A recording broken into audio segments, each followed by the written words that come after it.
Yemen को रोगी तन को, किया मन को रोगी मन को, मिलता है आराम आपके चरणों में।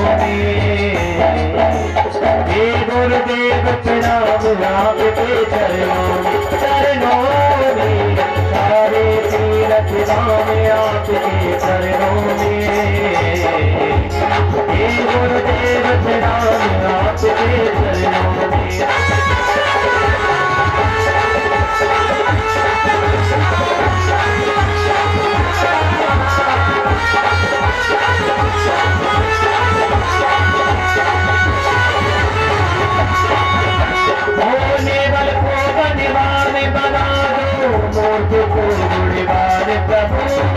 जयमल को बलिवान बना दो, मूर्ख को गुणवान प्रभु।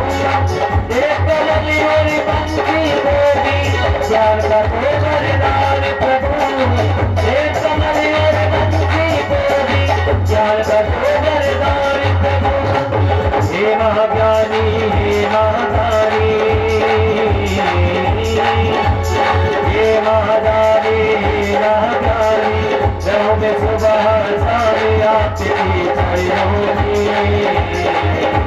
हे गुरुदेव प्रणाम आपके चरणों में, सारे तीरथ धाम आपके चरणों में। हे गुरुदेव प्रणाम आपके चरणों में, सारे तीरथ धाम आपके चरणों में। हे गुरुदेव प्रणाम आपके चरणों में।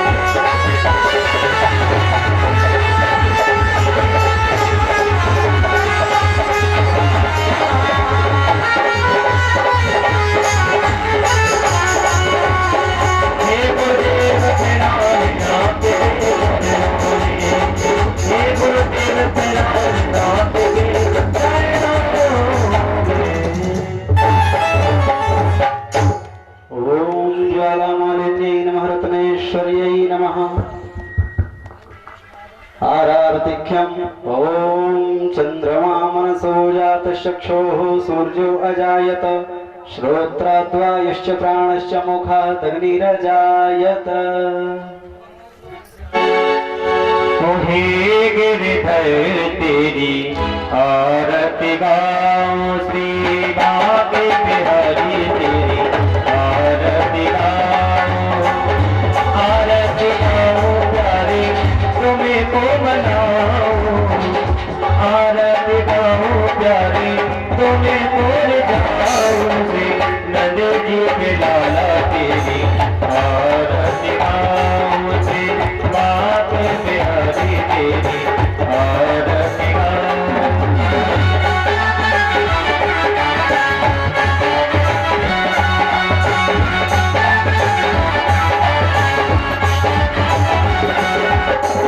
मोरे मुकुटे माथे पे सोए, मोरे मुकुटे माथे पे सोए।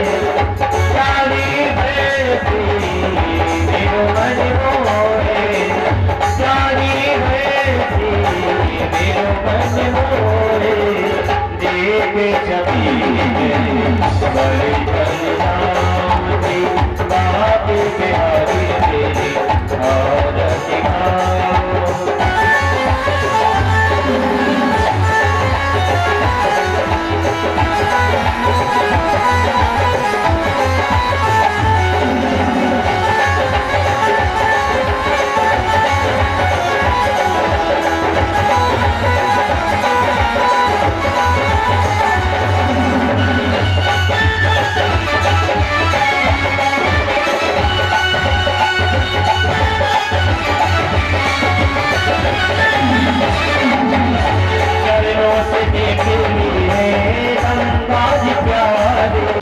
चरणों के दर्शन पाऊं, जी बाके बिहारी तेरी आरती गाऊं।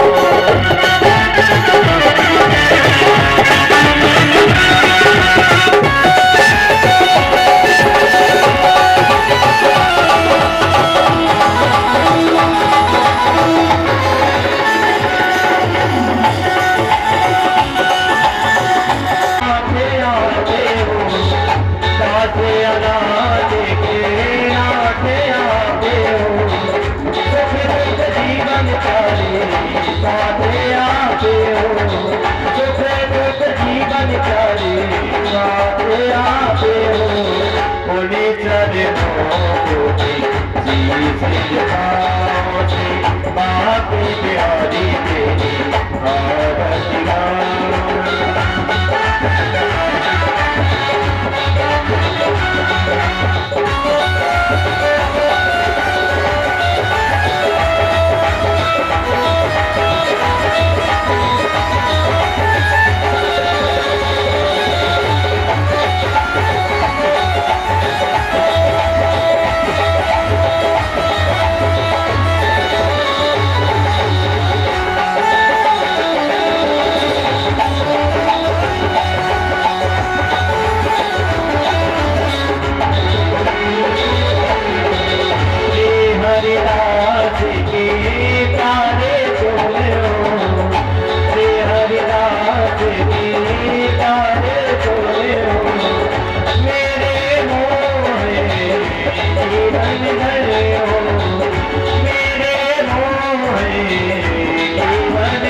आरती समर्पयामि श्री पुराण पुरुषोत्तमाय नमः।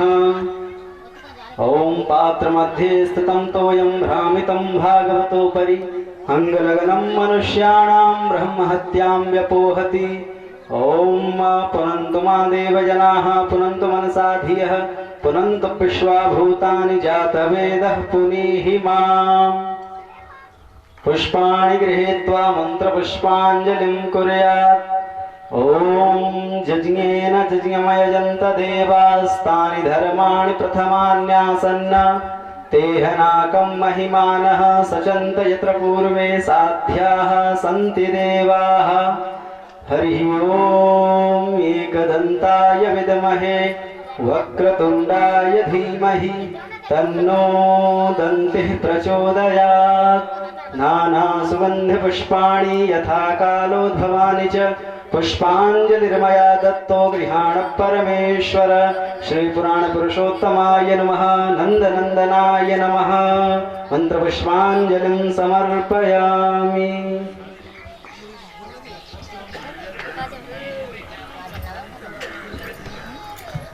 बोलिए श्रीमद्भागवत महापुराण की।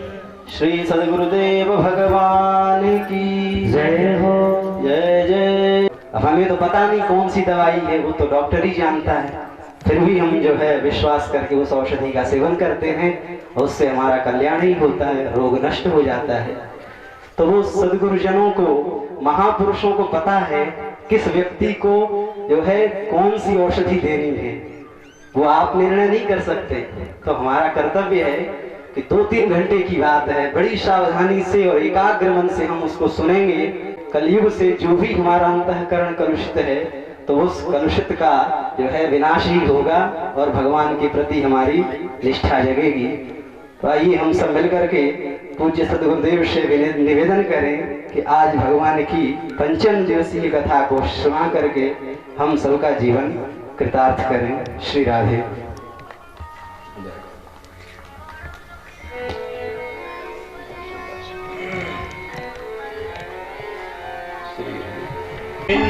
हरे गोपाल हरे जय जय प्रभु दीन दयाल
नंद महामना नंद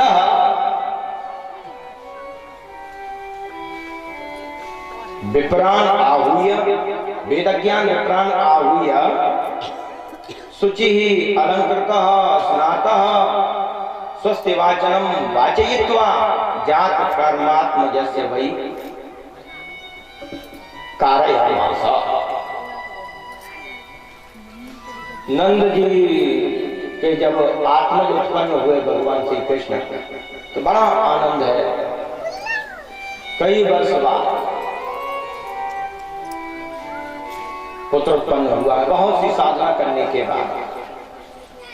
तो महामना अति उदार चित्त वाले नंद को बहुत ही आनंद हुआ, तो उन्होंने वेद जानने वाले ब्राह्मणों को बुलाया और स्नातः अलंकृतः जात कर्म संस्कार करवाया। नांदी मुख सराज कर जात कर्म सब की। आज जात कर्म संस्कार होता ही नहीं, हम जानते ही नहीं। खैर हमारा तो कोई संस्कार ही नहीं हो रहा। ये भगवान का जन्म हुआ, संस्कार करा रहे हैं, ये सब कर रहे हैं, यहाँ तो कोई मतलब ही नहीं, जानते ही नहीं। संस्कार माने होती शुद्धि। जिसका संस्कार हो चुका होता है उसे कहा जाता संस्कृत।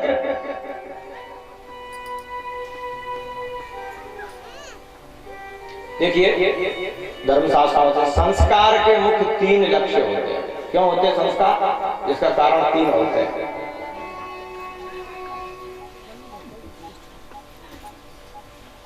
पहला होता है मलाप नयन, दूसरा हीनांग पूर्ति और तीसरा अतिशयाधान। माने जीव के अंतर्गत जन्म जन्मांतरों के मल भरे हुए हैं और पिता का वंश का अन्यों का कोई दोष पुत्र में न आए, इसलिए उसको संकल्प होता है।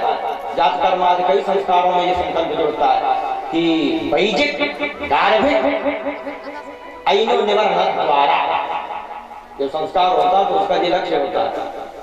अभी तो किसी को पूछ दिया जाए कि विवाह क्यों होता है, उसका लक्ष्य क्या है, ना तो पंडित वो संकल्प बोलते हैं और ना लोगों को पता क्यों होता है। जो पता है वो नहीं है।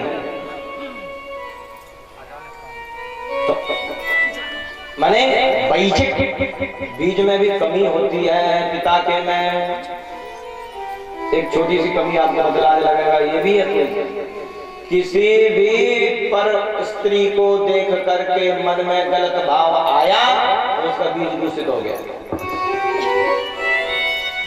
वो असर उस पुत्र में भी जाएगा। क्या आप इतने सावधान हैं? ये उसमें न जाए, ये सब रोकने के लिए ये संस्कार आदि है। ऐसे स्त्रियों में समझना इसका। तो इसको कहते हैं वैजिक मलापनय, गार्भिक मलापनय। माताओं को त्रिदिवसीय जो आशौच होता है उसका नियम न पालन करने पर गर्भा शुद्धि हो जाती है। उसके इतने नियम है, हमने डाला हुआ यूट्यूब पर, हमारा डाला है। अगर किसी माता बहन को सुनना हो तो सुन ले। बहुत ज्यादा नियम है, जितने पालन कर सके करें। ऐसा नहीं है कि नहीं कर सकते, कर सकते हैं सर, हमारे यहाँ होता है। तो संस्कार किस लिए? वैजिक गार्भिक शुद्धि मलापन है एक, और दूसरा है हीनांग पूर्ति। इसमें कर्मों के बस, कुल के बस, जाति के बस कोई कमी हो वो इस बालक में न जाए, हीन अंगों की पूर्ति हो जाए, इसलिए संस्कार होते हैं। ये 16 संस्कारों के उद्देश्य बताया पारस्परिक सूत्र के आधार पर, जिसमें से 16 संस्कार हम लोगों के निकले हैं। और एक है अतिशयाधान कि भाई विद्वान हो जाए, बलवान हो जाए, गुणवान हो जाए, धनवान हो जाए, यशोवान हो जाए, ऐसा ये सब बालक हो। इस दृष्टि से ये संस्कार किए जाते हैं। तो अब ये तो वैदज्ञ ब्राह्मण ही करवाएंगे। तो आहू ये विप्रान वेदज्ञ, चाहे रात्रि में ही जन्म क्यों ना हो, उस समय भी स्नान करने के लिए विधान है पिता के लिए। पुत्र जन्मोपरांत तत्काल स्नान। स्नातः शुचिर अलंकृतः, बाबा जमुना जी में गए और स्नान करके आए और स्वस्ति वाचनम वाचयित्वा, स्वस्ति वाचन कराया, निहारती हैं और आशीर्वाद भी देती हैं। गोपियां भगवान से आशीर्वाद मांगती भी हैं और देती भी हैं। क्या आशीर्वाद दे रही हैं? ता आशीषः प्रयज्ञानास चिरं पाहीति बालके,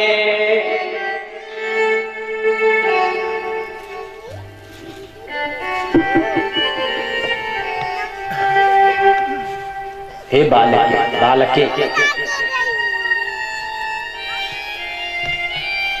बालक एक ही वचन है। बालके, बालक में जो है आस्थान्वित होकर के प्रेमिन्याना वासोलंकार गोधनम सूतमागत बंदिभ्यो एन्ये विद्योपजीविनः। बाबा आनंद दान दे रहे हैं।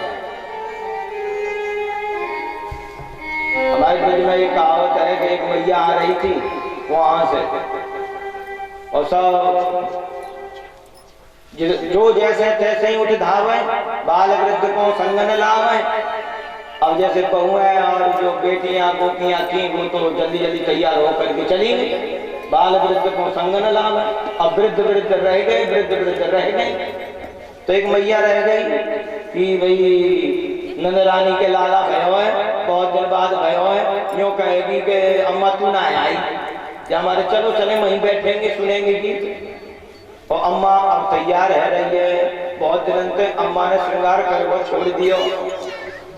तो अब क्या है, इधर उधर देखे तो बहू की बेटी की कुछ जो श्रृंगार की पेटिका मिल गई, वहां में से जो आंखन में लगाने वाली वो होटल पे लगाई गई और होटल वाली आंखन पे और चित्र विचित्र और जल्दी में श्रृंगार करके मैया और लकुटी लेकर के नंद भवन पे आ गई।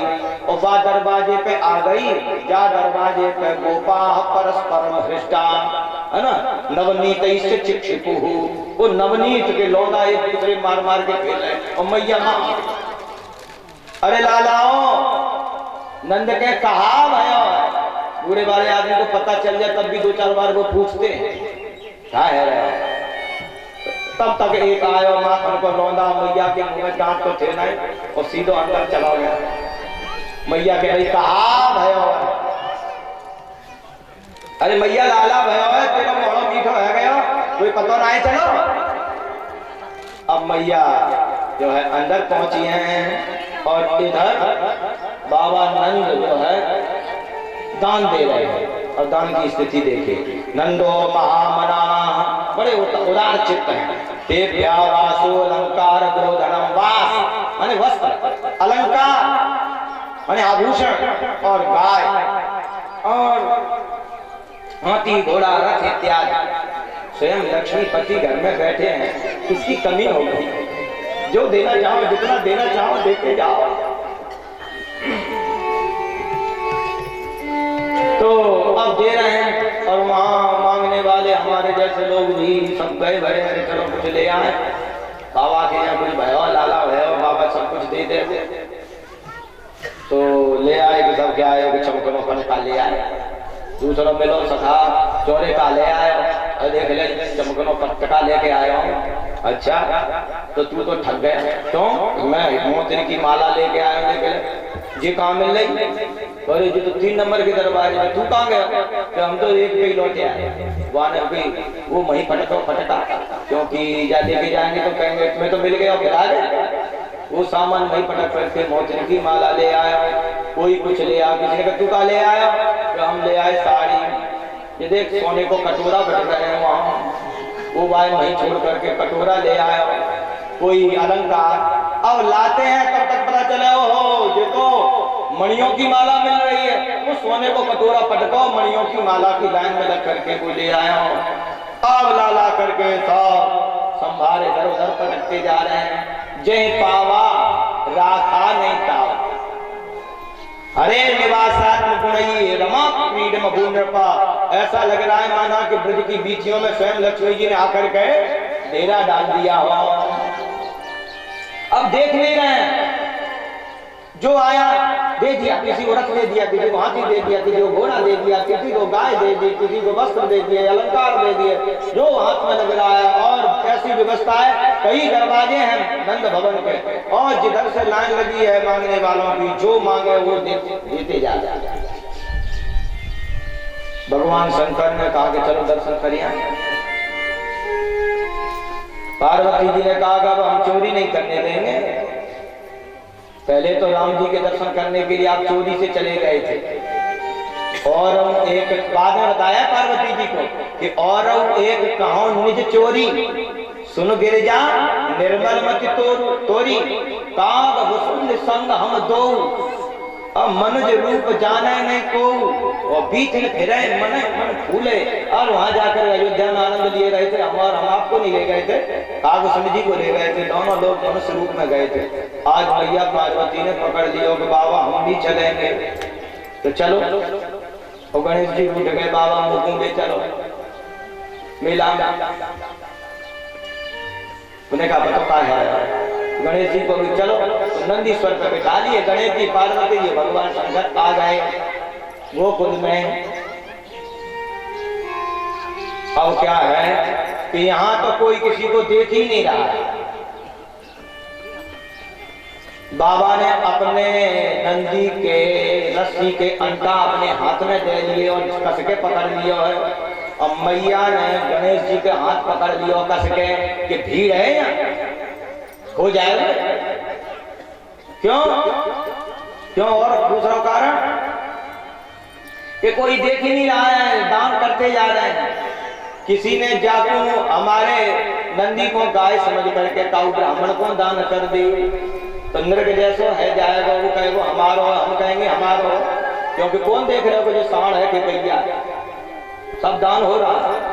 मैया ने गणेश जी को पकड़ लियो कि हाथी को बच्चा समझ करके बाबा जाए का व्यसान ना कर। तो ये सब हास्यास्पद है, ये भी सब बातें हो रही हैं। अब देखिए दूसरी बात, कल यहाँ ये जो है कौन कौन आई और कौन कौन ने नृत्य किया। विचरत दिव्यवासाश्रे कंठाभरण भूषिता, और सुसज्जित है करके, और अपने लाला बलभद्र को लेकर के, जो 1 वर्ष पहले वो जो देव जी के घर में से निकाल करके रोहिणी को यहाँ रख दिए हैं और पुत्र प्रकट हो गए, तो वो लाला 1 वर्ष बड़े हैं। लेकिन जब लाला की स्थिति बड़ी विचित्र है, कहा विचित्र है, लाला का ये देखे ना, मतलब किसी को देखता नहीं है, ऊपर को देखते रह गया। तो ये सोच के रहते थे कि अरे प्रभु आपने कह दिया था कि तुम चलो हम आ रहे हैं, और आप अभी तक आए ना आए, कब आएंगे आप? या हमारे ऊपर देखते रहते। तो गोपियां बोलती हैं अरे रोहिणी मोकू ऐसा लगे कि तेरो लाला भेड़ो है, जाकी निगाह सीधी ना है, देखे ऐसा देखे ऊपर को, और वो भगवान को निहारते थे। लेकिन आज देवी रोहिणी लेकिन लाला को दोनों लालाओं के पास ऐसे ही रखा, और जब बड़े लाला की दृष्टि ठीक है गई, दोनों लाला गणेश से मिलने लगे। अरे जाकी तो जाने कवन के दोस्ती है, देखो कैसे मिल रहे हैं, और सब आनंदित हो रहे हैं। तब से लेकर के और न जाने कितने दिन निकल गए, ये नंदोत्सव इस प्रकार चलता ही रहा, जात न जाने दिन और राति। तत आरभ्य नंदस्य व्रजा सर्व समृद्धिमान, हरे निवासात्म गुणई रमा क्रीडम भूनृप। भगवान श्री हरि के ब्रजमंडल में पधार जाने के बाद भगवती लक्ष्मी जी ने भी माना कि वहां समस्त समृद्धियों के साथ सुसज्जित होकर के डेरा ही डाल दिया हो। ऐसा ब्रज की विभूति, ब्रज की दिव्यता, नव्यता, भव्यता, शोभा, आभा, प्रभा, कांति भगवान के वहां होने से और ज्यादा भव्यता को प्राप्त हो गई। अब बहुत दिन रह गए। वसुदेव जी वहाँ कंस के यहाँ है, जेल के बाहर है। बाबा नंद यहाँ आनंद बना रहे हैं। बाबा नंद कंस को कुछ कर देते थे, क्योंकि ये तो एक कुछ सामंत थे, छोटे से गांव के रजवाड़े अधिपति बनाया था, क्योंकि इनके पूर्वज राजकुल से थे, जैसा कल बताया था। तो अब इन्होंने सोचा कि कंस को कर ना देंगे तो कंस तो बौखला जाएगा, या हमारे वे कंस को कर देने के लिए गए। और यहाँ वे गोपान गोकुल रक्षायां निरूप्य मथुरांगतः कंसा नंदः कंस से वार्षिक्यम कर्म दातुम कुरुद्वः। और कुछ गोपों को यहाँ ब्रह्मंडल की रक्षा करने के लिए छोड़ करके स्वयं वही मक्खन दधी इत्यादि घृत लेकर के राजा कंस को कर देने के निमित्त वहां पहुंचे। कंस को कर दिया, फिर वहां सुना कि वसुदेव भी जेल से बाहर है, क्यों कली तो निकाला है। जब वो भगवती कह करके गई थी तो कंस ने बाहर निकाल दिया, रखा अपने पास ही है। तो मिलने के लिए वहां वो गए। हम मिले दोनों मित्र। अब दोनों मित्र मिल रहे हैं और एक दूसरे की प्रशंसा कर रहे हैं। अब यहाँ बड़ी विचित्र स्थिति है कि एक मित्र के अंदर तो आनंद है, क्योंकि बुढ़ापा जैसा आ गया है ना, तृतीय अवस्था जाने को है, तब लाला को जन्म आया है घर में, तो अंदर तो बड़ा आनंद है। और दूसरे जो हैं उनके 6 पुत्र मार दिए हैं, 2 का कोई पता नहीं है, और जेल में नहीं है तो क्या तलवार तो लटकी रही है, कंस के घर पे ही रह रहे हैं, तो दुख है। लेकिन यहाँ दोनों के भावों का व्यतिरेक हो गया, अदला बदली हो गई, क्योंकि वो तो मित्र के दुख में दुखी हो गए और वो मित्र के सुख में सुखी हो गए। तो वसुदेव जी तो हर्षित हैं कि मेरे मित्र के लाला भयो है, और नंद दुखी हैं। क्या कहते हैं? अहो ते देवकी पुत्रा कंसे न बहवो हता, एकावशिष्टा वर्जा कन्या सापि दिवंगता। अहो ते देवकी पुत्रा, देवकी का नाम इसलिए ले रहे हैं क्योंकि 7 पत्नी है, तो सबके पुत्रों को तो कंस ने मारा नहीं। आपकी देवकी में उत्पन्न समस्त संतानों को कंस ने मार दिया। कितनी बर्बरता के साथ कंस ने बहुत मार दिया। एक कन्या बची भी थी, कंस ने उसको शाम को ही मार दिया, हमने ऐसा सुना, कुछ दिन पहले मार दिया। एक अवशिष्टा वर्जा कन्या साप दिवंगता, वो भी ऐसी भगवती निकली जो उड़ करके जन कहां चली गई, दिवंगता। मिलते रहे। वसुदेव जी ने कहा कि ऐसा है कि मुझको बड़ी शंका है कि तू जल्दी जा। अरे मित्र तू जल्दी जा, गोकुल में कोई उत्पात है बारे हो, मुझको ऐसा लगे। और बाबा नाम सोचे हैं कि वसुदेव सत्यवादी है या अपनी बात सत्य है, या कई बार हमने ऐसा परख लिया है, या हमारे जल्दी चलो और अपने ग्वालवालों के साथ में छकड़ों में बैठ कर के शीघ्र मथुरा से और गोकुल की ओर चल दिए हैं। और इधर तब तक क्या हुआ था, जैसे ही कंस ने रात्रि में उस भगवती के मुखारविंद से अपने मारने वाले के जन्म की कथा सुनी, तो उसने रात्रि में ही इमरजेंसी बैठक बैठाई और मंत्रिमंडल ने यह निश्चय किया कि ये भगवती कहकर के गई है कि यहीं कहीं कोई बालक उत्पन्न हुआ है जो कि तुम्हें मारने वाला है, तो ब्रजमंडल में जितने भी हाल फिलहाल के बालक हैं उन सबका वध कर दिया जाए। ये वहां चांदन चौकड़ी ने निर्णय किया और ऐसा ही होने लग गया, जिसके लिए सबसे अग्रसर रखा पूतना को, जो कि अघासुर और बकासुर की बहन है। और पूतना, पूत मान होता पवित्र, जो किसी भी तरीके से पवित्र नहीं थी, कोई पावने धातु से। पूत शब्द संस्कृत में पुत्र के लिए नहीं है। तो कंसेन प्रहिता घोरा पूतना बालघातिनी शिशूंस चचार निघ्नन्ति ग्राम प्रजादिषु। और कंस के द्वारा भेजी गई बिल्कुल घोर राक्षसी घोरा बालघाती बालकों को मारने वाली शिशूंस चचारा बच्चों को ढूंढती हुई पूरा ग्राम ब्रजादिषु निघ्नन्ति बड़े बड़े शहरों में ग्राम माने छोटे छोटे गांवों में ब्रज माने गायों के खिड़कों में जहां उन गायों के पालन करने वाले गोपाल आदि रहते थे उनमें उनके बच्चों को निघ्नन्ति मारती हुई वो वहां पहुंचे मैंने कईयों का बल कर चुकी वो निघ्नन्ति।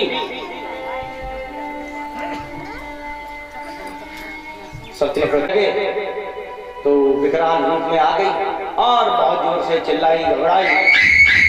इतनी बड़ी विशाल थी कि भगवान उसे लेकर के उड़े कि इसको यहीं मार देंगे तो सब लोग आश्चर्य करेंगे, या मारे उसको उड़ा करके वो भगवान को उड़ा करके नहीं ले गई, प्रभु ही उसे उड़ा करके ले गए। और कंस का एक 6 कोस का बगीचा था उसने गिरा दिया और बड़ा विशाल शरीर है, 6 कोस का बगीचा चूर्ण हो गया। पतमानों पे तट्टे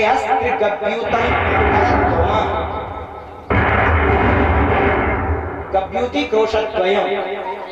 गभ्युति माने होता 2 कोस और त्रिगभ्युति माने 6 कोस। 6 कोस के जो जितने भी वृक्ष आदि थे वो सब द्रुमान पतमान सब गिर गए। चूर्णयामास और वे सब गिरे नहीं गए, चूर्ण हो गए, बट गए बड़े बड़े पेड़, इतना वजन था उसमें। चूर्णयामास राजेंद्र, हे राजन वो सब चूर्ण हो गए। महतासी तत् अद्भुतम, बहुत अद्भुत दृश्य हुआ और बहुत दूर से आवाज भी हुई। और लाला वाको गिरा करके बाकी प्राणन को पी करके और बाकी पयोधर पर ही लेटे गए। बड़ा विशाल पयोधर रहा।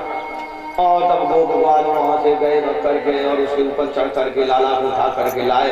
तब तक बाबा नंद भी वही रास्ता से आ गए, मिल गए, काट कूट करके उसको रखा और उन्हीं वृक्षों से उसका कई टुकड़ों में चिताओं को जला करके संस्कार किया। पूतना लोक बालघ्नी राक्षसी रुधिराशना जिघांसयापि हरये स्तनम दत्वा सदगतिम। पूतना लोक बालघ्नी, लोक माने जनता के समाज के समस्त बालकों का हनन करने वाली थी, राक्षसी थी। ऐसा हुआ कि पूतना की सदगति हो गई, भगवान ने अपने दिव्य धाम को भेज दिया। किसको भेज दिया, क्यों भेज दिया? बोले पूतना सबसे पहला विशेषण माने अपवित्रा थी और लोक निर्मित भी थी, बालकों को लोक के बालकों को मारने वाली थी, लोक बालक नहीं। अरे तो भाई कोई जाति से अच्छी होगी, राक्षसी तो कम से कम खान पान अच्छा होगा, किसी नहीं कोई गुण नहीं था। रुधिराशना क्या करती थी, खून पीती थी, मांस भी नहीं, चूस के फेंक देती थी। तो भगवान के पास में तो चलो अच्छे भाव से गई होगी, इसलिए भगवान तो सब बाहर विडम्बा देखते नहीं है, कहा विडम्बना है, लेकिन वो तो भावग्राही जनार्दन नहीं। जिघांसया की हरये, अंतुम इच्छा जिघांसा, मारने की इच्छा से ही गई थी। फिर अच्छा उसने क्या किया, न जात्या, न आचरण, न भाव, न कर्म से, न मन से, न भाव से, कोई उसमें कुछ था ही नहीं। फिर सदगतिम कथम, तो स्तनम तत्वा सदगतिम आप।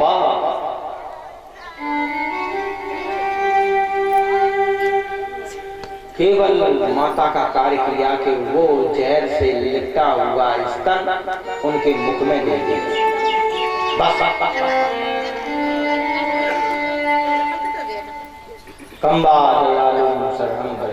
देखिए 3 क्रियाएं होती हैं। उत्तम क्रिया वो है कि जो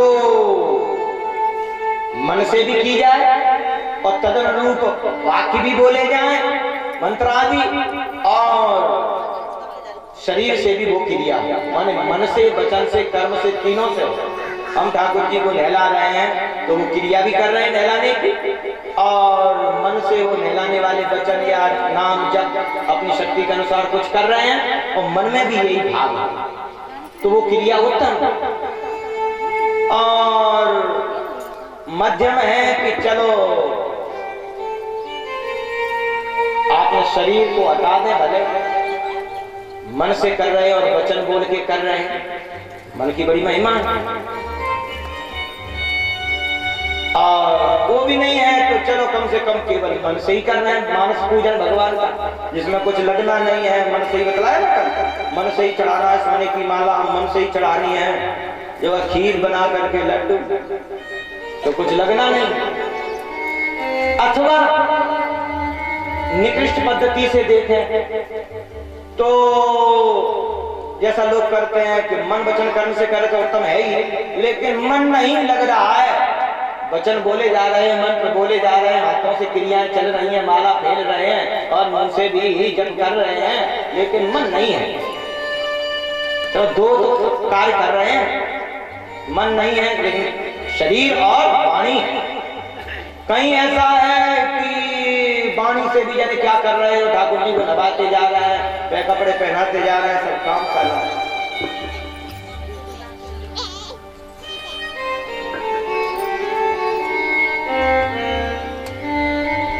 तो जो बड़े बड़े यज्ञों में बड़े बड़े संत लोग याचना करते मन वचन कर्म से, और कहीं कहीं केवल मन है और इनके ऋणी ही बने रहे। ये भगवान भगवान ऋणनो भय, हनुमान जी के भी भगवान ऋणी है ना।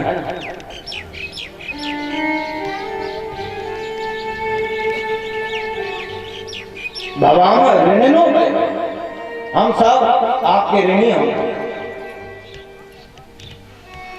एक ही कस्योपकाराणाम प्राणां दास्यामि ते कपे शेषस्योपकारस्य भवाम ऋणनो भय।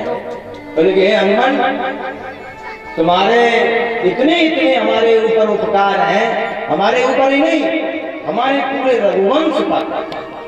बोले भक्तवत्सल भगवान की जय। जय हो। सुखदेव जी कहते हैं इस पूतना मोक्ष को जो सुनते हैं उनके हृदय में भगवान की भक्ति जागृत हो जाती है। ये तद पूतना मोक्षम कृष्णस्यार्धतमद्भुतम् शृणुयात् श्रद्धया मर्त्यो गोविंदे लभते रतिम्। मर्त्यः श्रद्धया शृणुयात् गोविंदे रतिम् लभते। यदि कोई मर्त्या मरण धर्मा मनुष्य श्रद्धया सुने, आप श्रद्धा से सुनता है तो गोविंद के चरणों में रति माने भक्ति प्राप्त करता है। सकट भंजन की लीला हुई, सकटासुर का भागवत जी में तो नहीं है, लेकिन सकट भंजन का है। माता ने लाला को कोड़ा दिया है नीचे,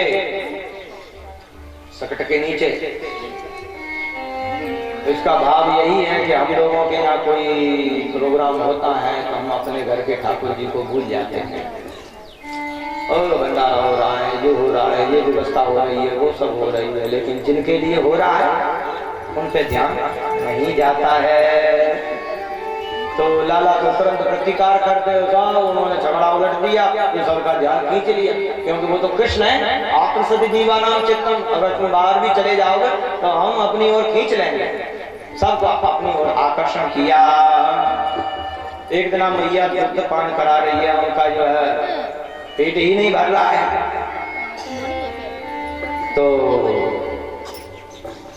भगवान ने जृंभण करके जमाई लेकर के दिखला दिया कि मैया घबरा दे मत, तेरे स्तन को कई पात कर रहे हैं, देख ले मेरे मोहल्ले में कौन कौन बैठा हुआ है।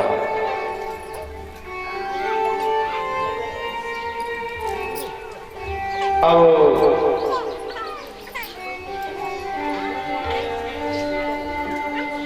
गर्गाचार्य जी को यहाँ भेजा। गर्गा पुरोहितो राजन यदूनां सुमहातपा ब्रजं जगाम नंदस्य वसुदेव प्रचोदितः। बाबा नंद के जो पुरोहित है उनका नाम है शांडिल्य, और बाबा वसुदेव के जो पुरोहित है उनका नाम है गर्गाचार्य।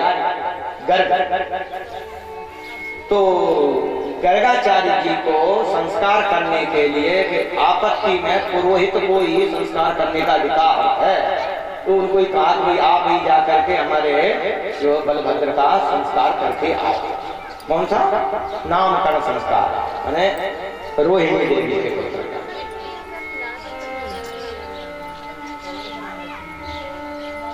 तो वे यहाँ आए। इसका भी रहस्य हम कल ही बतलाएंगे, अब आज समय नहीं है। जैसे हमने कल कहा था ना कि वसुदेव जी अपने सत्यवादी होने पर भी 8वें पुत्र को यहाँ क्यों दे आए नंद बाबा के, इसका उत्तर कल देंगे ना। और समय बहुत हो गया, उसका समय लगेगा उसमें। आज बताया हुआ हमारे आचार्य प्रभात जी ने कि कल बहुत विलम्ब हो गया था, जल्दी जो है कथा समाप्त कर दी जाए, है ना, तो ऐसा हो जाएगा। माताएं गुस्सा हो गई हमारे ऊपर, बताइए, क्षमा करिएगा, जल्दी समाप्त कर देंगे, इसलिए इसका उत्तर कल देंगे। तो इसका भी रहस्य यही यहाँ भी है, तो क्यों भेजा उन्होंने, हमें कैसे पता था, तो ये वहीं लगेगा। तो गर्गाचार्य जी आए। गर्गाचार्य जी ने नंद बाबा से कहा कि हम पुत्र का संस्कार करना चाहते हैं, वसुदेव जी के पुत्र का। बोले तो हमारे लाला को नाम ना रखोगे, उनको नाम रख दो।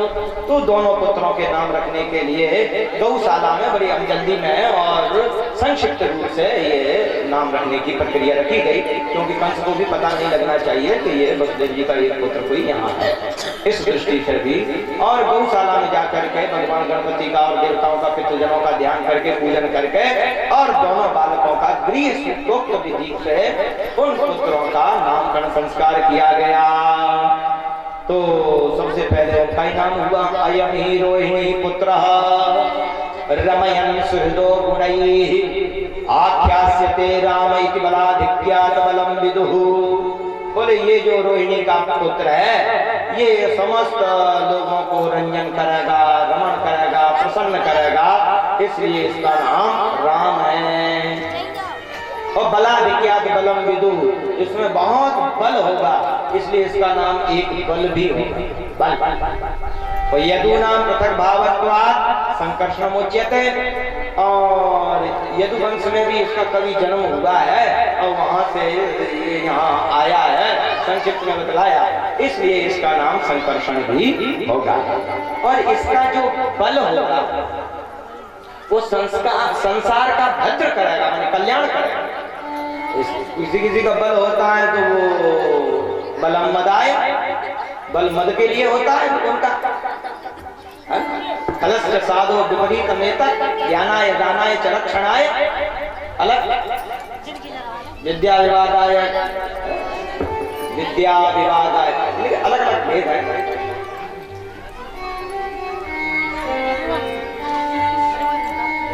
कोई बल अगर सज्जनों में होगा तो अच्छा करेगा, दुष्टों में होगा तो अपराध करेगा।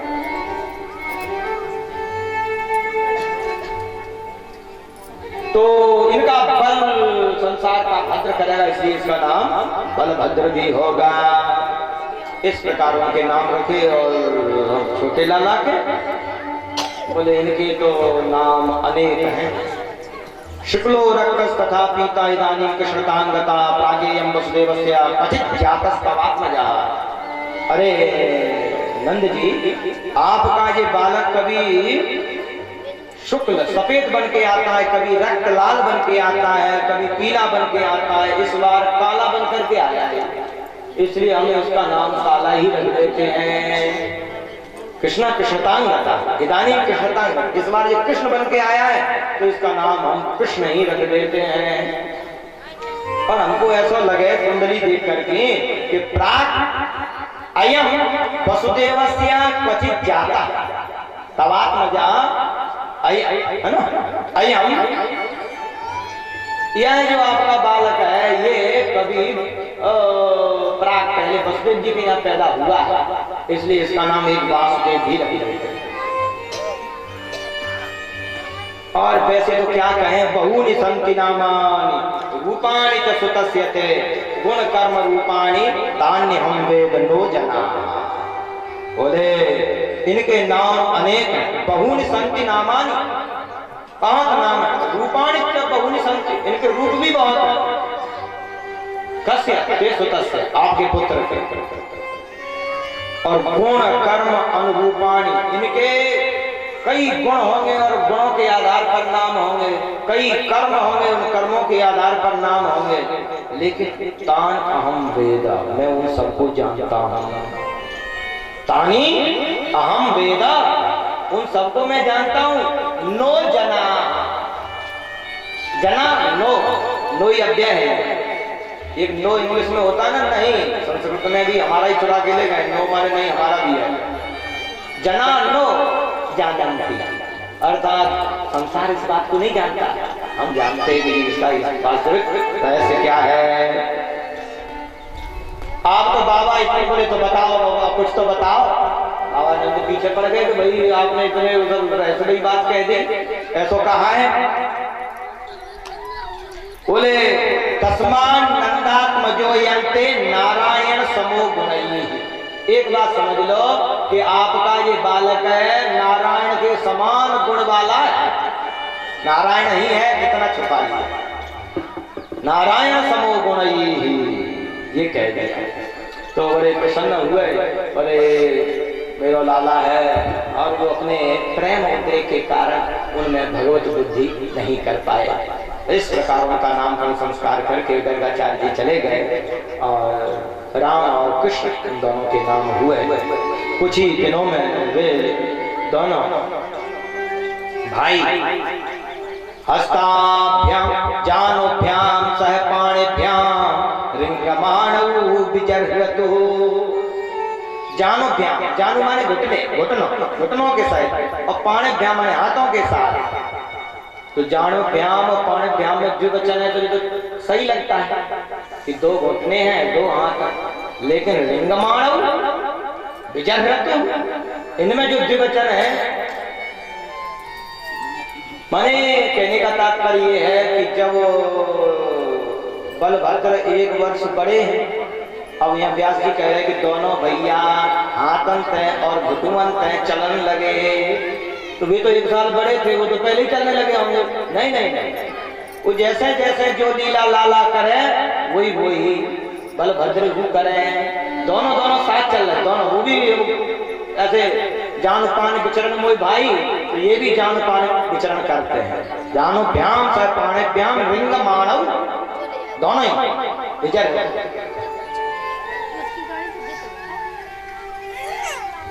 और वो खिसक खिसक करके कहाँ चले जाते हैं।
समय क्रोश संजात हासः स्तेयं स्वादवत्यसदधिपया कल्पितैस्तेययोगैः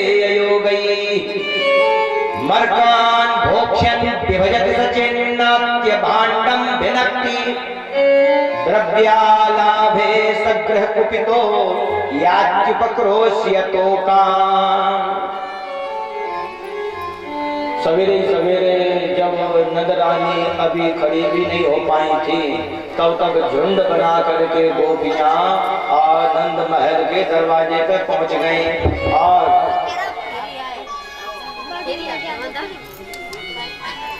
घंटी बजा दी। अरे नंदरानी यहाँ क्यों आ? अरे भाई आज तो तुम सबरी इतनी जल्दी आ गए, कहाँ बात है? यहाँ तो गीत थोड़े ही है। अरे हम गीत गाने के टाइम आए, तेरे लाला को उल्हानो देने के टाइम आए भाई हैं।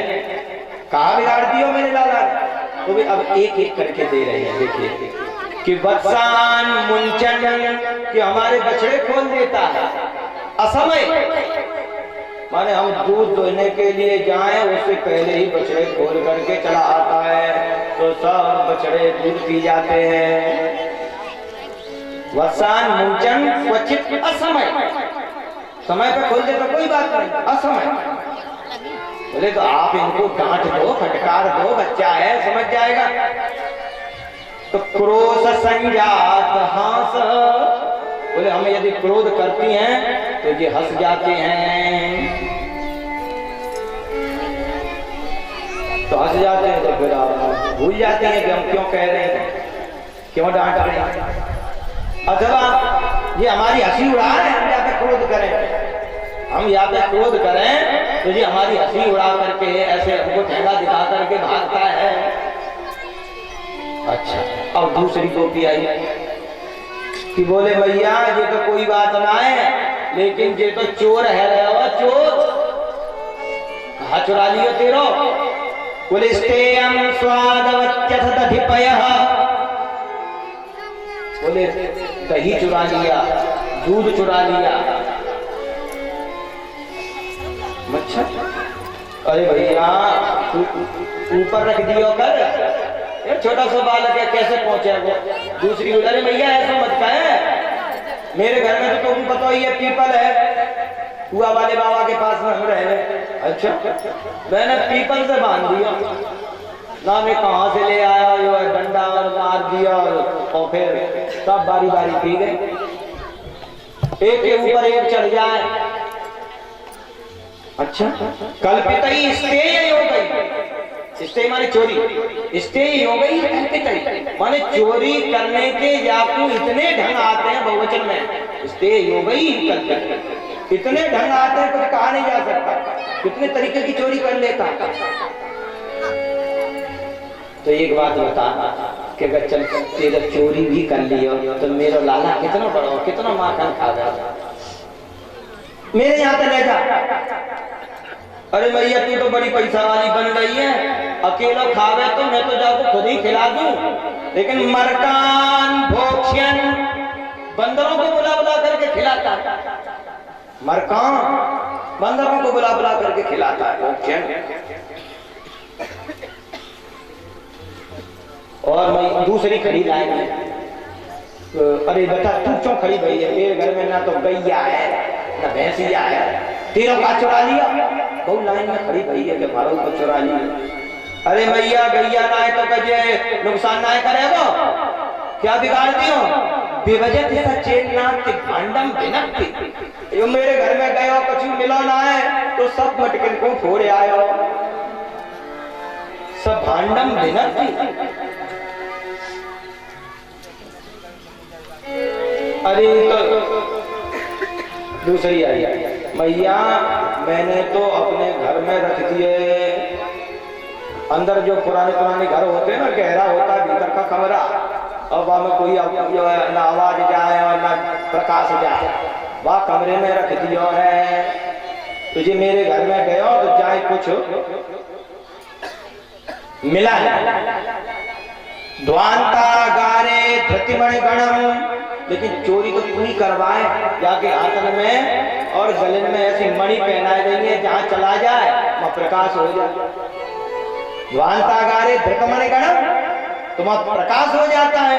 स्वांग मर्थ प्रदीपम, और तो तुम्हें बतावे कि जाके सबरी माला मैंने उतार ली, जाके सबरी माला मैंने उतार ली, तो तू बताओ ना चलो, लेकिन तो भी ये जाए तो अंदर प्रकाश हो जाए। स्वांगम अर्थ प्रदीपम, इसके शरीर में जाने क्या है, देखने में तो कालो लगे, लेकिन अगर ये चलो जाए अंधेरे में तो इंद्रमणि के समान दम के प्रकाश हो जाए। स्वांगम अर्थ प्रदीपम, और ये सब उठा ले जाए, सब दिख जाए, न जाने कहाँ थे और सब ले जाए। दूसरी एक और खड़ी भई, बाकी घर में कुछ बना है, बाकी घर में तो मटकी ना।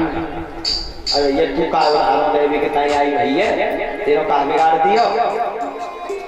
देखिए कि ये मैया मेरे घर में गया कि द्रव्यालाभे सगृह कुपितः, जब घर में गया द्रव्य अलावे, द्रव्य न मिलने पर सगृह कुपितः, ये हमारे घर में जाकर के मुंह लटका करके बैठ गया और गुस्सा है, तो तेरो का बिगाड़ दिया। बोले याच्य पक्रोश्य, तो कान माने बालका, मेरे बालकों को नोच करके मार करके रुला करके भाग आया। ले ये उड़ाना है, याच्य पक्रोश्य तो का। देखिए हमारे बालक के साथ पीट के चलवाया और तेरो लाला।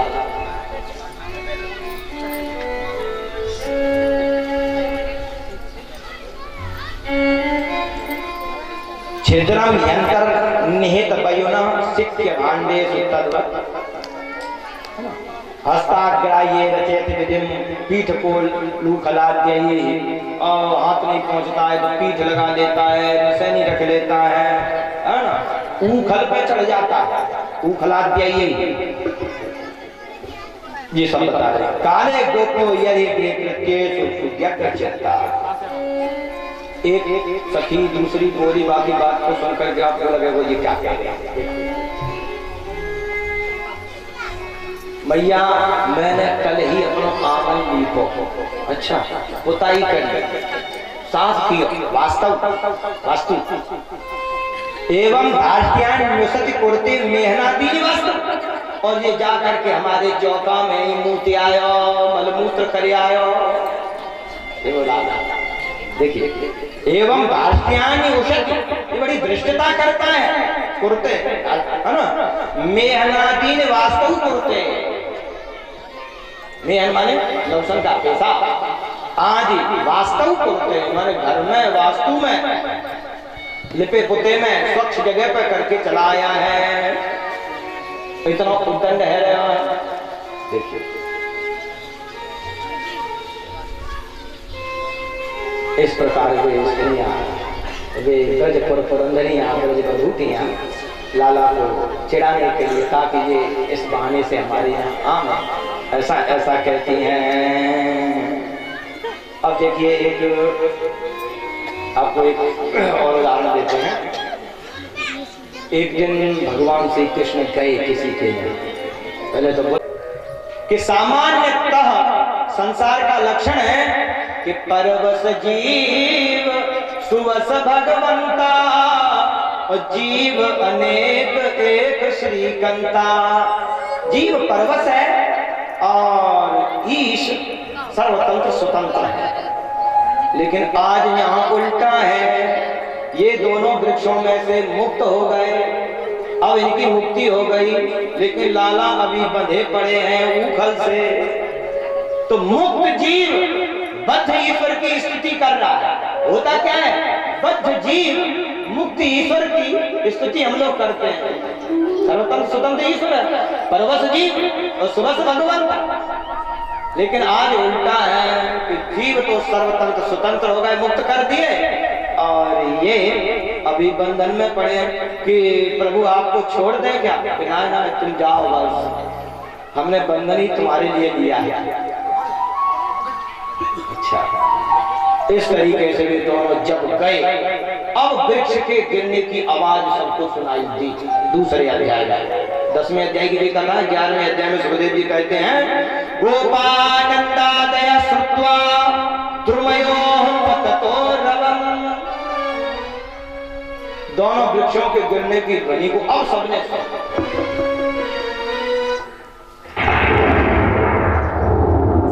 एक काल की घटना को दूसरे काल में, एक देश की घटना को दूसरे देश में, एक सूक्ष्म देश की घटना को बृहद देश में, बृहद देश की घटना को एक सूक्ष्म देश में समाहित कर दे, वही तो ईश्वर है।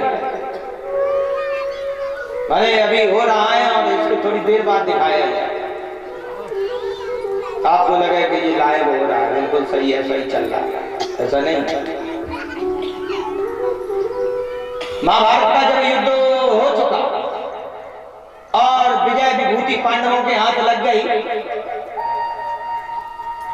अंत में युद्ध के उपरांत भगवान श्री कृष्ण अर्जुन को रथ में बिठा करके पांडवों की शिविर में लाते हैं। तो भगवान तो सारथी थे, रथवाहक थे, ड्राइवर थे, तो उनका काम था कि पहले वो उतरे और फिर अपने स्वामी को उतारें, उनके हथियार भी उतार करके वहां रखें और घोड़ों को यथास्थान स्थान पहुंचावें, रथ को पहुंचे। किसका काम था? सारथी का। ये सब कर रहे भगवान। कभी अर्जुन का तूड़ी खुल जाए तो बांध है, कभी जूती खुल जाए तो जूती बांध है। कौन बांधेगा? वो तो युद्ध कर रहे हैं, उनको क्या बिगड़ रहा है सब देखना, सब किया। पर आज उतर के आए तो युद्ध हो चुका। भगवान ने कहा अर्जुन आज क्यों उतार कि नहीं, आज का दिन तो आप सारथी हैं, आपका वचन है, आप सारथी बने हुए भी हैं और आज आपको और करना है। कि बोले नहीं नहीं, ये मेरी आज्ञा है, आज पहले तुम उतरो। तो जैसे ही अर्जुन उतरे और फिर भगवान श्री कृष्ण उतरे, भगवान श्री कृष्ण के उतरते ही रथ में आग लग गई, जल करके खाक हो गए। बोले क्यों? तो इसीलिए तो कह रहा था कि यदि मैं पहले आज उतर जाता तो तू रथ में ही भस्म हो जाता। क्यों? कि तेरा रथ तो कर्ण के बाणों से उसी दिन चल गया था, कर्ण के विकराल बाणों से तेरा रथ उसी समय ध्वस्त हो गया था, लेकिन इसमें हनुमान जी महाराज बैठे थे और मैं बैठा था। इस उस काल की घटना को आगे, एक काल की घटना को अन्य काल में उसको परांगभूत कर दिया, अतिदिष्ट कर दिया, आगे बढ़ा दिया। इसलिए मैं चाहता था कि मैं इसी रथ में तुझे विजय विभूति दिलाऊं और मैंने दिलवा दी। आज वो रथ उन बाणों का प्रभाव अभी रुका हुआ था, आज जला करके चला। तो ऐसे ही ध्रुवों के माने वृक्षों के गिरने की आवाज को रोका। तो अभी सब आ जाएंगे, देखेंगे तो भगवान की स्तुति कर रहे हैं। जब वो चले गए तो गोपादयः ध्रुमयो रवं श्रुत्वा,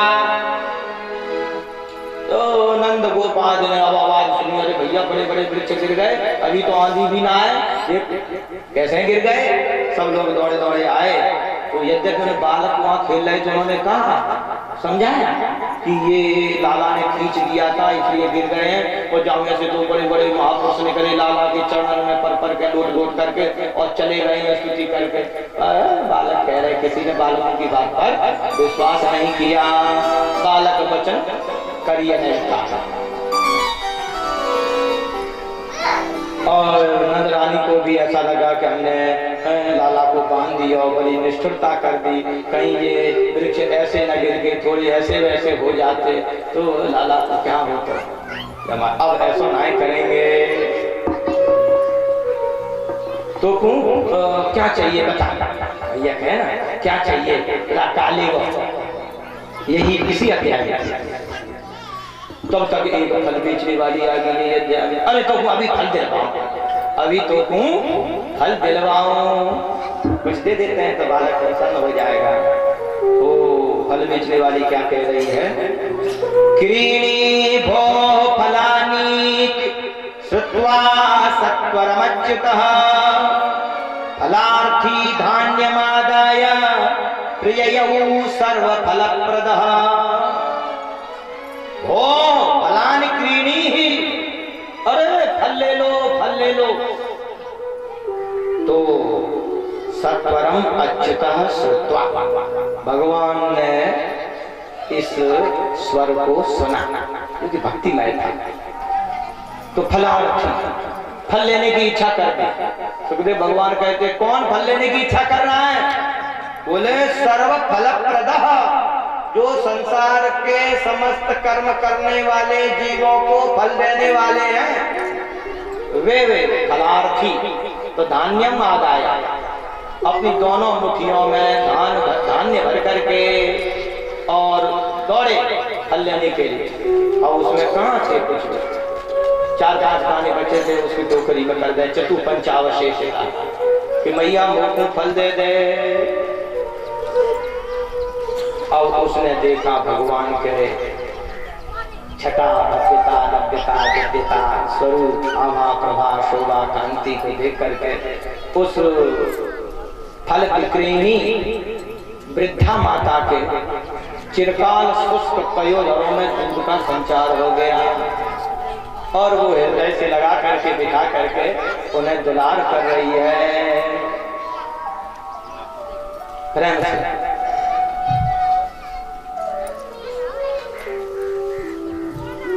देखिए ये वृद्धा कौन है, थोड़ा जल्दी करेंगे, आप लोग भी ध्यान से सुनिएगा। गर्ग संहिता आदि और एक रामायण में भी है।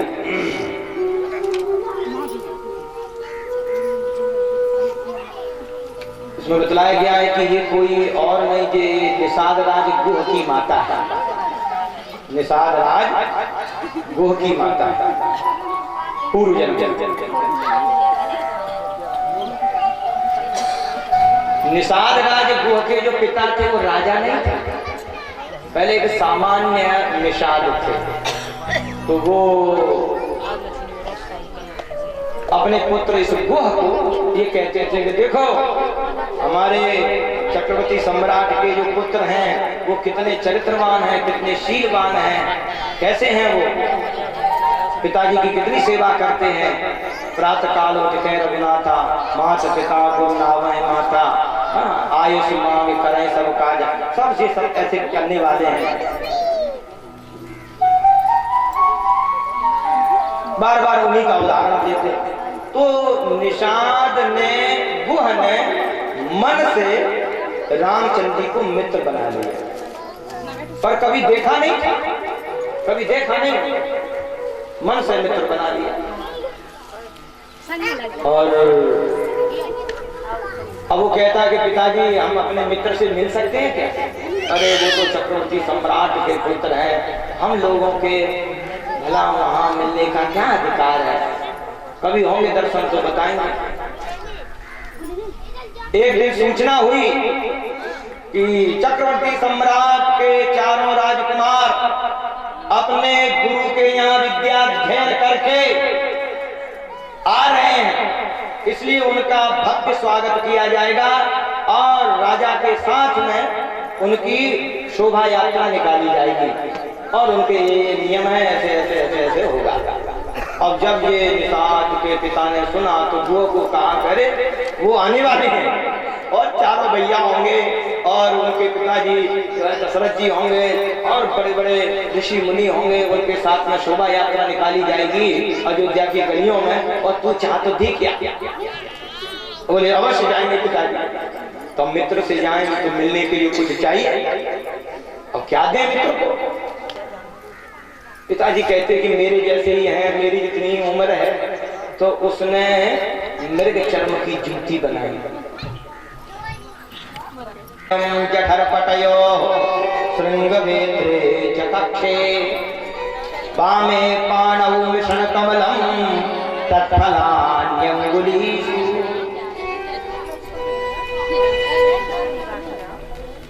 अगासुर के मुंह में चले गए सभी गोप बालक, बच्चे भी चले गए और फिर अगासुर ने बंद करना चाहा, भगवान ने उसका उद्धार कर दिया। अब बाद में सब लोग अपना अपना जो कलेवा था वो वृक्ष पे टंगा था उसको उतार करके भोजन करने लगे और चारों तरफ बैठ गए हैं छोटे छोटे बालक और फिर बड़े बड़े बालक। और भगवान का क्या स्वरूप है? वृद्ध वेणु, उन्होंने वेणु दे रखा है। जठर पटयो स्वर्ण नेत्रे च कक्षे, वो अपने पेट पर पटका बांध रखा है दोनों तरफ, एक तरफ तो श्रृंग लगा रखा है। जो पहले दिन शोभा यात्रा में हम लोग जा रहे थे यहाँ, तो आपके यहाँ कहते हैं रमतूला है ना, उसको बजाते हैं, उसका नाम है श्रृंग, वो श्रृंग। ये भगवान भी बजाते हैं गायों को बुलाने के लिए। श्रृंग वेत्रे च कक्षे, और एक बेंत रखते हैं गायों को, जो है यष्टि जिसको कहते हैं, जो समस्त गोप रखते हैं गायों को नियंत्रण करने के लिए। तो बिभ्रद वेणु, वेणु माने बंसी, जठर पटयो, और जठर माने पेट पे बंधे हुए पटके में श्रृंग वेत्रे विवचन है। श्रृंग माने वही हरसिंगा या गोश्रृंगा, रमतूला कहते हैं, रमतूला कहते क्या कहते हैं, उसको बजाते थे वो। और वेत्रे में 3 चीजें हैं, कक्ष और बामे पाणव मिश्रण कमलम, और बाएं हाथ पे मिला हुआ और तू का लायो लाला, अरे मैं तो कढ़ी लायो ला, मुख न देखो, बामे से ले लियो, तू का लायो, मैं दाल लायो, वो भी ले लियो, चावल ले लियो, रोटी ले ली, जो भी था वो सब लेकर गए, मिश्रण मिश्रण, और बाएं हाथ से खा रहे हैं। बामे पाणव मिश्रण कमलम, ये तो बालकों को कामचार, कामवाद और काम भक्षण का दोष नहीं होता। चलते रहते खा लिया, बैठे बोलते खा लिया, सांस से खा लिया, कुछ कह दिया, कभी किसी से नहीं कहना था, कभी कहीं चले गए जहाँ नहीं जाना था, ठीक है। कामचार, कामवाद और काम भक्षण का दोष बालकों को नहीं होता है। पर ये तो भगवान है, ये ऐसा कर रहे हैं बाएं हाथ से, और ये सबका मिला हुआ सबके थाली में से उठा करके खा रहे हैं। तो ये ब्रह्मा जी को देख करके जो है व्यामोह हो गया, और उन्होंने यहाँ भक्त लोग उदाहरण देते हैं कि बहुत देर हो गई खाते खाते, तो बच्चों ने, गोप वालों ने कहा कि अरे लाला हमारे वत्स कहाँ चले गए, माने उनका मन ठाकुर जी से दूर गया, बछड़ों में चला गया।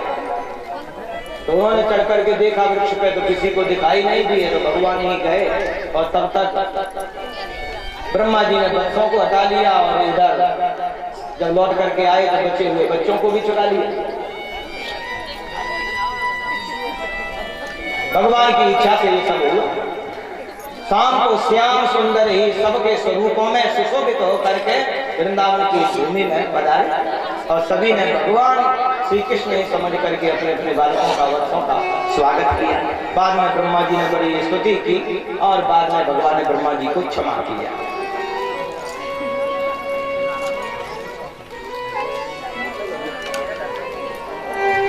एक दिन वन में चराते हुए गोप वालों को जो है कुछ फल खाने की इच्छा हुई, तो वो सब बालक बोले, अरे लाला कन्हैया मुझे फल खाना है। क्या फल खाना है? वो ताल बन के ताड़ वृक्षों के फल खाना। यद्यपि ताड़ी धर्मशास्त्र के अनुसार निषिद्ध है, ताड़ के फल, ताड़ वृक्ष फलादना पातक है, लेकिन उन्होंने सब बालकों के लिए छूट है, तो उन्होंने कहा कि हम ताड़ वृक्ष के फल खाएंगे। भगवान ने कहा एक बात बताओ कि तुम रोज हमसे कहते हो आज ये करना है, आज ये करना है, ये दाऊ भैया से कभी कछु ना कहे। अरे लाला तुम कभी समझ रहे हो, हम ना खिला पाएंगे, चलो हम खिला के लाते। बोले वहां एक धेनुकासुर नाम का राक्षस रहता है, बना रहेगा क्या है गया। तो वहां पहुंचे तो वहां ताल वन में धेनुकासुर नाम का एक दैत्य था, जो नाम तो धेनुकासुर था, धेनु माने गाय, लेकिन था वो गधे के, और कंस के द्वारा भेजा हुआ ही था। और वहां एक चौकी थी कंस की, जहाँ वो रहता था, साल भर के पक्षों को किसी को खाने नहीं देता था। वहां दाऊ दादा गए और उन्होंने उस फल को हिलाया, ताड़ वृक्ष के फल गिरने लगे।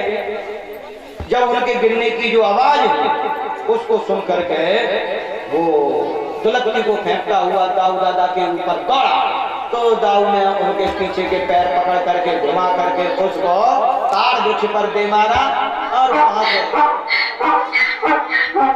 प्राण पखेरु उसके उड़ गए, और वो अपने शव के साथ कई फलों को भी लेकर के नीचे आ गए। सब ने खूब फल खाए, दाऊ की जय जयकार की, लेकिन घर पे आकर के सब मजाक करने लगे कि जो भी वन में घटना घटित होती थी वे सभी आकर के यहाँ बतलाते थे। अरे भैया आज गोबर बने, गोबर बने वाले दिन पानी बरसा है ना, तो घबराने की जरूरत नहीं है, ये सब रक्षा करेगा। क्या कह रहा था?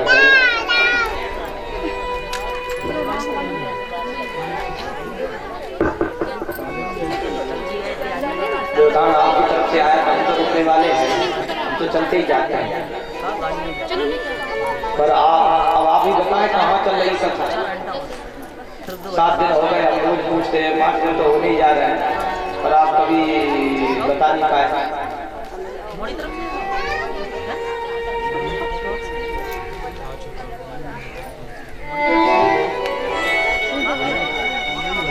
अपने आप को तौलिए, हम कहाँ हैं, तुलनता ऐसा करते हैं, ठीक है। अब देखिए, इनको पता है वो धन्य है, तो धेनुकासुर का जब उद्धार किया बलभद्र ने और सब लोग अपने भवन में आए, तो नित्य प्रति की भांति सब लोग बतलाते थे आज वन में ये लीला हुई। तो आज सबने बतलाया कि बाबा आज दाऊ गधा मार करके आए, और सब उनको चिढ़ाने लगे, दाऊ ने गधा मारे हो, गधा मारे हो, और सब लोग अरे पहले तो तुम्हें समझ न कही और फिर आ करके और हमको चिढ़ाओ, बोले कि आओ तुम, ठीक है अब हम कल नहीं जाएंगे तुम्हारे साथ। भगवान यही चाहते थे कि ये नहीं जाएगा। एवं स भगवान कृष्णो वृंदावन चरः क्वचित् ययौ राम ऋते राजन् कालिंदी सखिभिर्वृतः। सखिभिर्वृतः माने सखाओं के साथ, और दूसरे दिन रामम ऋते, राम को छोड़ करके, बलराम को छोड़ करके सभी सखा गए, क्योंकि भगवान श्री कृष्ण ने देखा था कि भगवती कालिंदी को कलुषित कर रहा है कालीय नाग, और उससे कालिंदी के कलुषित को कलुष को निकालना है, कलमश को निकालना है, ये सब विचार करके और भगवान श्री कृष्ण कदम्ब पर चढ़ करके गौओं की रक्षा के लिए यशोदे, भगवान श्री कृष्ण की गाय गई थी, तो उन्होंने प्यास से व्याकुल होकर के काली नाग के दुख से दूषित जल को पी लिया, और पीते ही सब मृत अवस्था को प्राप्त हो गए। वहाँ की स्थिति ऐसी थी कि काली नाग के विष से वहाँ के कोई वृक्ष इत्यादि कुछ भी नहीं थे, तो उन सब से भगवान ने उनकी रक्षा की, काली नाग को जाकर के दमन किया। तो बहुत देर बाद काली नाग को ऐसा लगा अब हम मरने वाले हैं, तब पता लगा कि ये तो साक्षात ईश्वर है, ऐसी उसकी भावना आई, तो उसने अपने शरीर से भगवान श्री कृष्ण को वेष्टित कर लिया। भगवान श्री कृष्ण बाहर निकल करके आए, और अब उसमें इतनी शक्ति नहीं थी, तो कई फण थे उसके, जो फण उठाता है वो अपने चरण से उसको दबा देते हैं, और इस तरीके से उसके फणों पर नृत्य किया, जिनसे उसके मद रूपी जितना भी जो रक्त था वो निकल गया और वो शुद्ध हो गया। तो इस तरीके से ये कालीनाग की घटना की, लीला की। कालीनाग के बाद में कहा, कालीनाग के ऊपर बैठ करके जब भगवान आए ना जल में से निकल कर, तब तक ब्रजवासी माताएं और सब रोती हुई वहाँ आई, और बलभद्र जी उन सबको बचा रहे थे। अरे नहीं नहीं ऐसा नहीं है, लाला का कुछ नहीं बिगड़ेगा, नहीं तो मैया भी उस शोधक मैं कूदने के लिए तैयार थी। तो जब देखा कि लाला ऊपर बैठ करके आया हुआ है और नाच रहे हो, अरे लाला आजा, जल्दी आजा, उतरिया, कूदिया, भागिया। अरे भैया अब ये काटा बन आए, ये चेला बन गया हो, और उसको आज्ञा दी कि तुम अपने रमण द्वीप के लिए जाइए, अब तुम्हें गरुड़ हमारे चरण चिन्हों को देख करके परेशान नहीं करेगा। ऐसा कह करके सबको आश्वासन दिया, और सभी लोग इतने थक गए थे, रो करके झपट करके अवकाश को देख करके जल्दी कथा को कह रहे हैं, तो बड़े परेशान थे सब। अब उन सब में इतनी शक्ति नहीं कि वहां से अपने घर पहुंचना, रात्रि भी हो गई थी, इसलिए रात्रि सबने वहीं विश्राम किया।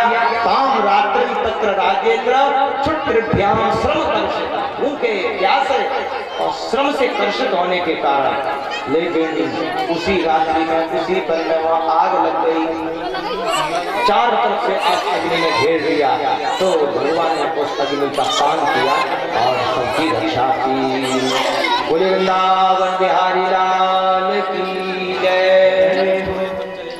कहते हैं एक बार भगवान श्री कृष्ण वन में गए थे, तो एक बार आग और लग गई थी, तो उनकी गाय देखिए इस श्लोक का अर्थ मैं बतलाना चाहता हूँ, इसमें बड़ी शंका है इसलिए नहीं तो आगे भी बढ़ जाते हैं। अजा गावो महिष्यश्च निर्विशन्त्यो वनात् वनम् इषि काटवीं निर्विशु क्रन्दन्तो तावकर्षिता। एक दिन भगवान जो है गोचारण करने के लिए गए तो एक वन से दूसरे वन उनकी गाय अजा माने बकरियां, इसका भी सामान्य अर्थ देखिए फिर हम इसका विशेष अर्थ बतलाएंगे।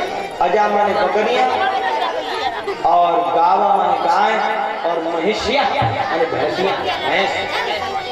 एक वन से दूसरे वन में चली गई। मां मूंज का वन था, इसी काटवी जिसको कहते हैं, इसी काटवी, इसी अटवी। इसी माने होता सरकंडा जिसमें से मूंज निकलती है। तो मूंज के वन में पहुंच गई, वहां आग लग गई तो वो तो बहुत जल्दी फैलती है आग। अब तो वो सब है ना, और महिषी माने भैंस भी होता है, महिषी माने एक बार ब्याई हुई गाय भी होता है। तो कहाँ कौन सा अर्थ है? एक ही शब्द बहवा अर्था भवन्ति, है ना, योजना तत्पर करता। कहाँ कौन सा योजन करना है इसका विचार करना पड़ता है। और शेषा गावै प्रोक्ता, बाकी जो बड़ी हैं बूढ़ी हैं छोटी हैं उन सबको गाय कहते हैं। तो अपनी छोटी गायों को, बड़ी गायों को, एक बार ब्याई गायों को, बिना ब्याई गायों को, सबको कष्ट न दे करके और सबके कष्ट की निवृत्ति गोविंद ने की। बोलिए कृष्णचंद्र महाराज की जय। फिर वर्षा ऋतु का वर्णन है। वर्षा ऋतु का वर्णन करेंगे तो तुरंत वो आ जाएंगे, इसलिए वर्षा ऋतु का वर्णन फिर करेंगे। और इसके बाद चीर हरण की लीला है जिसको हम कल बतलाएंगे।